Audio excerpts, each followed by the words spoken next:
これ誰なんだよ美肌というよりはバカ殿ですよね。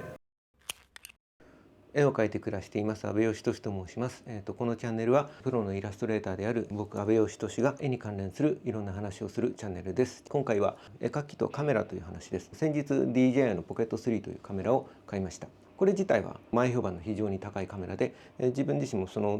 使ってみて暗所性能が高かったり、ジンバルの手ブレ補正の性能がものすごく高かったり、その 4K の60フレーム高いフレームレートでその撮影ができたりと、いろんないいところがあって、いいなと思ったんですけど、ちょっと思っていたよりもなんか画面が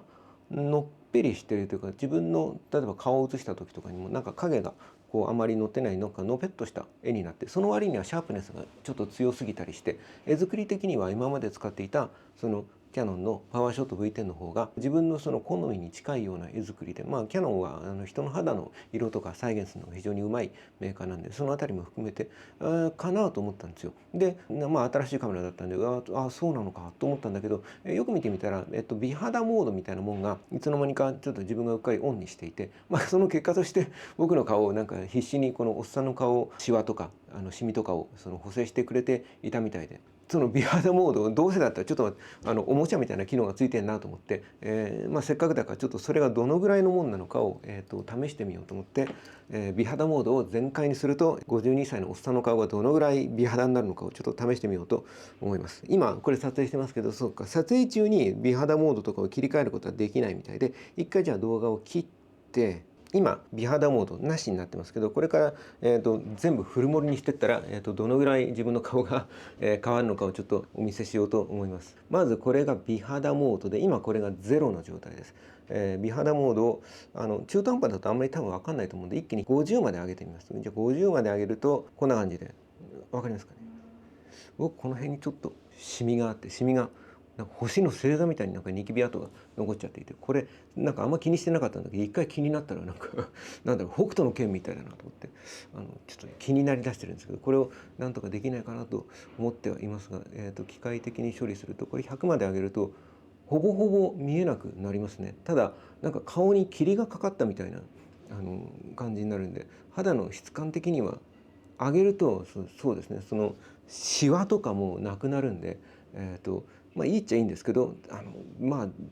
だいぶ顔がぼやけた感じになりますね。でこれが美白モードで、これまた50ぐらいまで上げるとだいぶ色が白くなりますね。一気に100まで上げるとだいぶ色白になりますね。小顔モードがちょっと一回さっき試した時にすげえなと思ったのは、僕もだいぶ顔がでかいので、これを上げていくと分かりますかね。もうちょっと顔アップにしないと分かんないかな。ゼロギューっていくと頭が変わるんじゃなくて、この下半分をシュッとさせてくれるという、モードで、気持ち悪い。あれですよ、エルデンリングとかダークソウルとかのキャラクターメイキングみたいですよ。このスライダーを動かすと顔がニューって変わっていくのが。でこれすごいのが、今これが録画はだから今できてないけど、そのパラメータを変えるのは録画中にはできないけど、こうやって処理をかけた状態で iPhone のプレビュー画面には表示されていて、リアルタイムにその処理をしながら録画してくれるってことですもんね。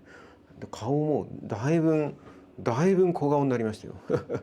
目でかくなってますかね。一回り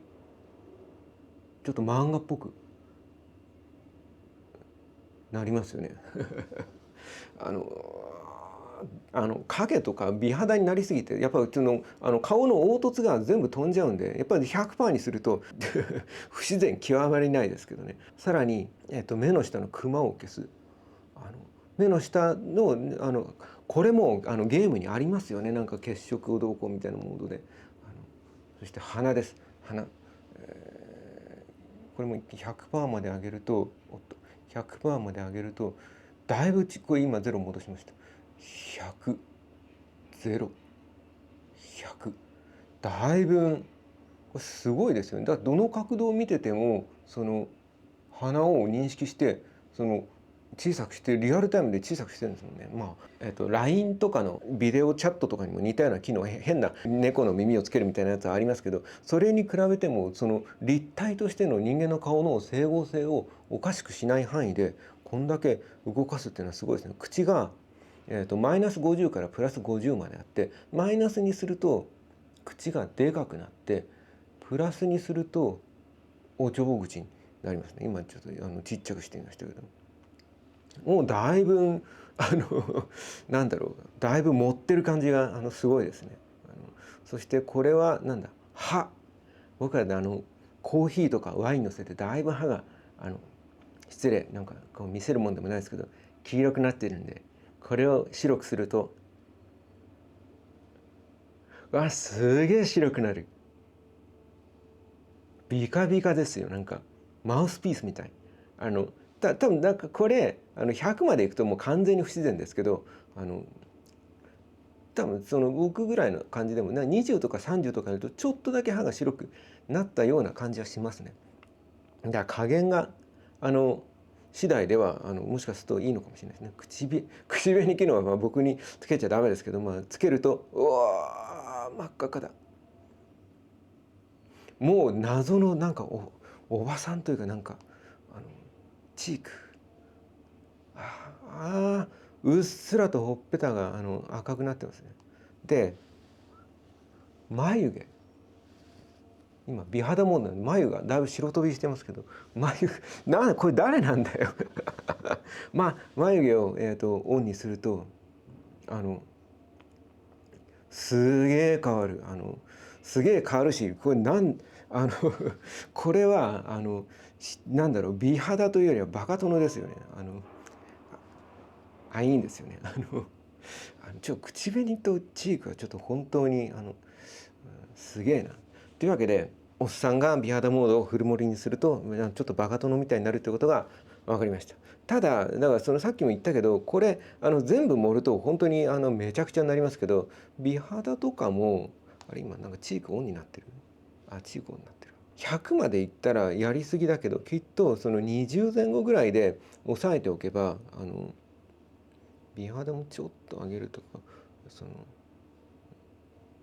ちょっと自分の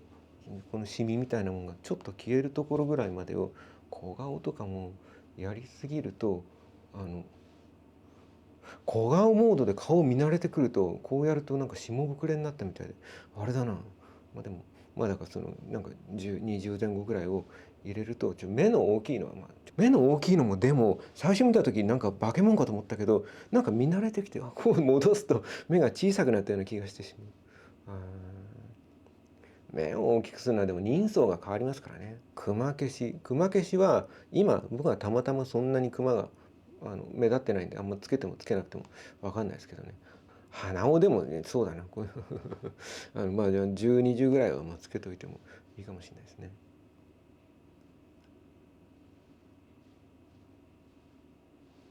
これ白にしておいて戻すとすげえ歯が黄色くなったみたいで嫌だな。なんかとりあえずなんていうか真面目なそのカメラなのに、なんかおもちゃみたいな機能をつけてて、なんだこれやって思ったんですけど、でも意外と僕は使わないけど、女性の方とかあるいは小綺麗にして写したいみたいな人にとっては100までいっちゃうと本当にもののけみたいになって、もしくはバカ殿みたいになっちゃいますけど、適度なところで抑えたらそこそこもしかすると使えるモードかもしれなくて、やっぱり技術的にすごいなと思ったら、これでそのリアルタイムで録画ができてることですね。びっくりしました。びっくりしたし、こんなことに CPU パワーを使って大丈夫なのかっていうのもありますけど、これが普通にできるってことは、実際に撮ってる画面もコンピュテーショナルフォトグラフィーというか、画面をそのまま写してるんじゃなくて、1インチとはいえその小さなセンサーなので、そこで写った画像をものすごく演算処理して見栄えが良くなるようにこう処理をして記録してるってことなんですね。だからやっぱり AI とか、あるいはその演算処理能力がどんどん進化していくにつれて、工学的にただ馬鹿正直に、それがいいと思うんだけど、正直に写すというよりは、コンピューターでその演算して、どれだけその人間の目にとって心地いい綺麗な映像にして保存するのかみたいな感じになってこれが数百年後とかに過去の映像を見返してみると、ある年代を境に人間がみんな小顔になってみんな肌が綺麗になってっていう時期がその記録映像の中を漁っていくとなんか現れたりするのかもしれないですね。でそれはそれとして、でこの、ポケット3の使用感としては、昨日だから子供連れて井の頭公園に川遊びに行ってそこでずっと撮ったんですけど、僕は今までこのジンバルのついてるカメラっていうのを使ったことがなくて初めて、体験してみたんだけど、今まではずっと電子手ブレ補正に対してこの光学のジンバルの手ブレ補正っていうのはその全てにおいて1ランク上の処理で、完全にこっちが上位互換なんだろうと思ってたんだけど、画質的にはまあ確かにそうなんだけど、ジンバルは意外と難しいんだなってことを知ってちょっとびっくりしました。例えばだから今まで使ってたこのパワーショット V10 とかはカメラのレンズの向きとこのカメラ本体の向きが常に一致してるんで、カメラを向ければ向けた方向を撮ってくれるじゃないですか。で画角もこのズーム機能とかない電子ズームはあるんだけど、どのぐらいの広さで撮ってるのかは自分の中でも勘として分かってるんで、そうすると画面を見なくてもこのぐらいにこうカメラを向けておけばこのぐらいの範囲が撮れてるなっていうのが分かるんで、子供を追っかける時とかも子供を見ながらカメラをこう見て、カメラの画面を見てなくてもまあまあ外さないわけですよ。だいぶ広角ですし、これがこっちになってみると同じような超広角のそのレンズなんだけど、こう向けた時にカメラはこっちを向いてるけどレンズはこっちを向いてるみたいなことが割と頻繁にあって、あるいは上向いちゃってるとかねあって、でそれでこう撮れたと思ったら撮れてないみたいな、あれ子供が映ってない、どこだ右左ってやって、ああこっちかみたいなことがあって、ジンバルが何でもかんでもいいってわけでもないなとちょっと思いました。ただ最初だからすごい何度も何度も取り損なう場面があって、ジンバルなんか便利ってわけでもないなってちょっと思ったんだけど、だんだん慣れてくるとこのジンバルの挙動の癖みたいなのがつかめてきて、要するに一方向を向けて録画していて、そうすると例えばちょっとだけ角度が変わってる時はカメラ自体が同じこっち側を撮ろうとしてるんですねっていうふうに判断して、カメラ本体がちょっとこっちを向いてもレンズがこっち側を逆を向いて、同じ角度を維持してくれるんですよ。だけどぐっと方向を変えると、こっちじゃなくてこっちが撮りたいんですねって判断してカメラ本体を傾けたらレンズも一緒にぐーっと同じ方向を曲がってくれるわけですよ。その加減、このぐらいまでは同じ方向を向け続けるけど、このぐらい一気に動かせばぐーってついてくるみたいな加減が分かってきてからは、ミスがだいぶ減ったんで、まだ1日目なんで今後も使い続けていたら、結局やっぱりジンバルがいいよねっていう結論に落ち着くのかもしれないです。今のところは意外と難しいんだなっていうところが、率直な感想です。なのでもちろんそれでもいいカメラだと思うんですけど、買う人もちょっとご注意をって感じかな。画質に関してはだからちょっと美肌モードをオンにして撮っていてコントラストがちょっと下がっちゃっていたなと思って、で昨日その川遊びの最中に途中で気づいて美肌モードをオフにしてからは割としっかり影が映ったりして自然な絵になって、それまではだからちょっと不自然なのぺっとした絵で、その割にはシャープネスが結構きつめにかかっていて、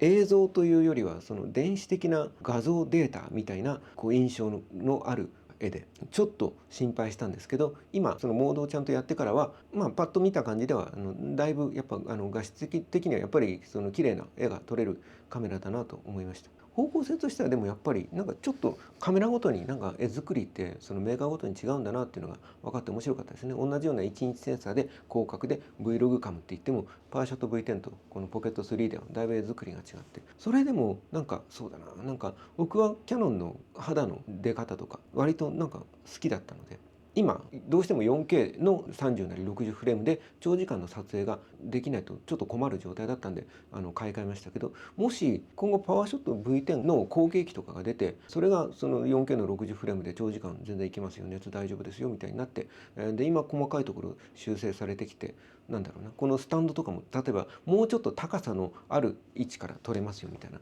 何かちょっと進化があったりしたら意外と後継機がまた気になったりするかもしれないですね。でも今のところは色の問題、ちょっと絵がなんかのぺっとしてる問題が初日心配したんだけど解決したんで、今オズモポケット3自体はすごく、満足して使っています。で今ログ撮影とか何パターンかその高画質のモードのやつ撮ってみたんで、それをこれから編集してちょっとどのぐらい、絵作りが変わるのかを見てみようかなと思っています。丸1日使った、感想としてはそんな感じです。非常にいいカメラだと思います。細かいこと言うと、これワイコンがついていて、今ここの箱の中にマグネットがついていて、ここのケースの中に入れて持ち歩けてコンパクトでとってもいいと思うんですけど、でこいつが、磁石でパチッとついて、でつくと一瞬で広角、結構これレンズが汚れてるのかな。そんなことないね。ちょっと癖のあるゴーストが出ますね。手の油とかがついちゃったかな。ちょっと減った。じゃあちょっと本当汚れてたんだ。失礼。でこれ自体はだからマグネットでパチッとついて、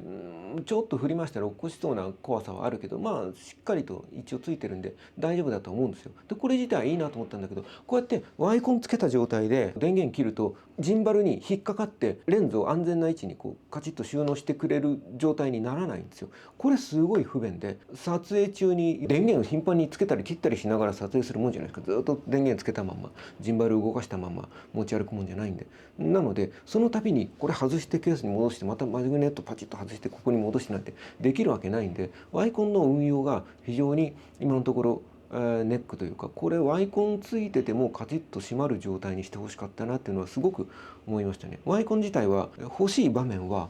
結構ありそう。子供を撮ってて思ったんだけど、意外とこうやって構えててわーって近くに来るともうその頭だけしか映んなかったりして、ちょっと遠くに行くとすごいちっちゃくなったりして、要するに広角なんでパースがきつくつくじゃないですか。なんかね、パワーショット V10 を使ってる時よりもそのパースがきつくつく感じがして、なのでちょっと近くにいる時に全身が映りきらなかったりとか、あるいはフェイストラッキングのモードがついてて、フェイストラッキング自体はすごく優秀なんだけど、設定がいろいろあるんだけど、今普通にちょっとやる時には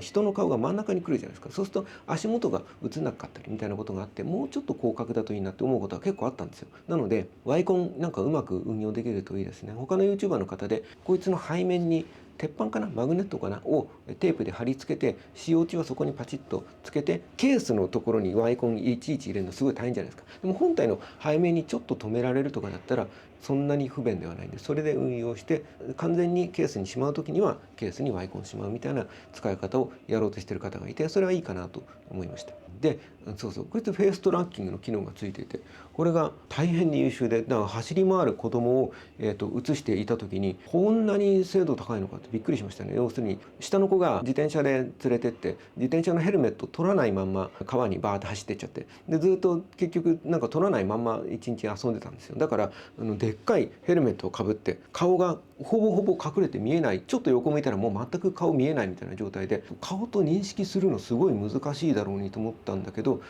バチッと常に顔にトラックの緑のこのカーソルが出てずっと追尾してくれて、まず外さなかったですね。それはすごいなと思いました。顔が分かんなくなったら人のシルエットに行くんじゃなくて、顔が分かんなくなってヘルメットみたいな変則なものをつけてる状態でも顔のところにカーソルが行くんですよ。だから、人のシルエットを認識した上でこの辺っていう風にやってるのかもしれないけど、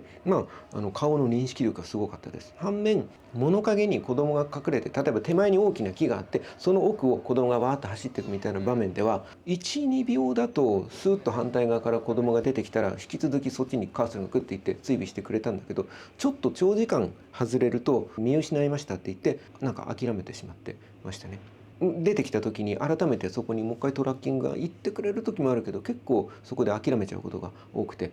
サイドトラッキングのボタンが多分このジョイスティックをなんか押し込むとなんかなるのかな、なんか機能があるみたいで、ちょっと僕がまだそれに気づいてなかっただけかもしれないです。もしかしたらそのサイドトラッキングをこっちでやればまたすぐにやってくれるかもしれなくて、とりあえず、フェイストラッキングの機能自体は、非常に優秀です。あとはこのマイクも昨日はこのマイクじゃなくて本体側の、マイクでずっと撮っちゃいましたけど、今このマイクも今使っていて、ちょっと後でこの音質がどうだろうって感じですけど、今ここは外がめちゃめちゃ爆音で工事していて、その工事の音がどのぐらい入っちゃうのかですね。そうですね。あとは、夕暮れとか暗所性能もすごく高くて、今のところ弱点がそれほど、そのワイコンが強いみたいな細かいこと以外には弱点が見当たらないような完成度の高いカメラで大満足しております。日頃のこのちょっと喋る動画の撮影とか、もしかすると本当にちょっとでかいカメラをつけるまでもなく、これ一本でねこのマイクでいけちゃうかもしれなくて、それも含めてだいぶその動画を撮るのが一歩楽になった気がします。楽で言うとパワーショット V10 もすごく手軽に撮れてはいたんだけど、こいつはいかんせんフル HD が限界だったんで、こいつが本当に 4K を長時間撮れてくれたら結構文句なしだったんですけどね。てなわけで非常にいいカメラでありました。でそうですね、で僕としてはやっぱその絵描き視点で言うと、こいつで手帳の手元撮影をすることがメインの目的だったんで、これから今日とか、喫茶店行って試してこようと思っています。そしてそうだな、ちょっとした資料の撮影とか、僕で言うとだからその街中を歩いている人なんかをスケッチする練習をしようと思っていて、要するに普段着の普通の人たち、普通のおじさんおばさんおじいちゃんおばあちゃんみたいな人たちとかをなんかうまく描けるようになりたくて、ついついなんかなんだろうな、日常ものも描くけど、どっちかっていうと完全に架空のファンタジー世界みたいなものの方が僕とは好きで、だけどなんか日常リアリティを持って描きたいなっていう願望が常にあるわけですよ。なんかそういう練習する時にもさりげなく持ち歩いて、ちょっと街の中をダーッと撮ってみて、そこに写ってる人たちをスケッチするみたいなことをまたちょっとやりたいなと思っていて、あとは喫茶店とかでこれがどのぐらいなんか目立つかですね。そのなんか、前何度か言ったけどパワーショット V10 使ってて、僕はすごく気に入っていたのは、いくつか機能もあったけど、これは何だか知らないけどこの形で、僕は撮影する時のなんかこう周りを威圧するような感じがないことがすごくなんか自分の中では使いやすくて、その喫茶店みたいなところでちょっとカメラを出して手元を撮影するとか、なんか別に周りの人がそれを見たりはしないんだけど、なんかついつい気になっちゃって恥ずかしくてやりづらかったんですよ。それがなんかこれだとスッとできて、それがすごく僕の中では良かったんですよ。だから同じような感じでこいつがさりげなくスッと撮影できるといいですね。今、そのノーマルのそのグリップつけてるけど、ここにバッテリーグリップとミニ三脚つけて、多分高さ的に手帳にギリギリピントが合うとこだと思うんで、それを試すのが楽しみでありますということでした。というわけで阿部義俊の絵描き暮らしというチャンネル名でチャンネルを再構築していこうと思っています。基本的には絵を描くことが好きな人とか絵を見ることが好きな人に向けてのチャンネルで、今回のように絵描き視点から見たそのカメラとかガジェットの話とか、あるいは手帳とか万年筆とか、あるいはいろんな画材の話をしていこうと思っています。絵の描き方とか考え方みたいなものもやろうと思ってます。なんか雑多になっちゃいそうだけど、基本的には絵を描くっていうことを中心に据えて、そこからちょっとずつ派生をするものということなんで、そのメインのターゲットというか自分のその主題は絵を描くことですね。でやっていこうと思っています。チャンネル登録いいねなどしていただけると励みになります。ありがとうございました。ではまた。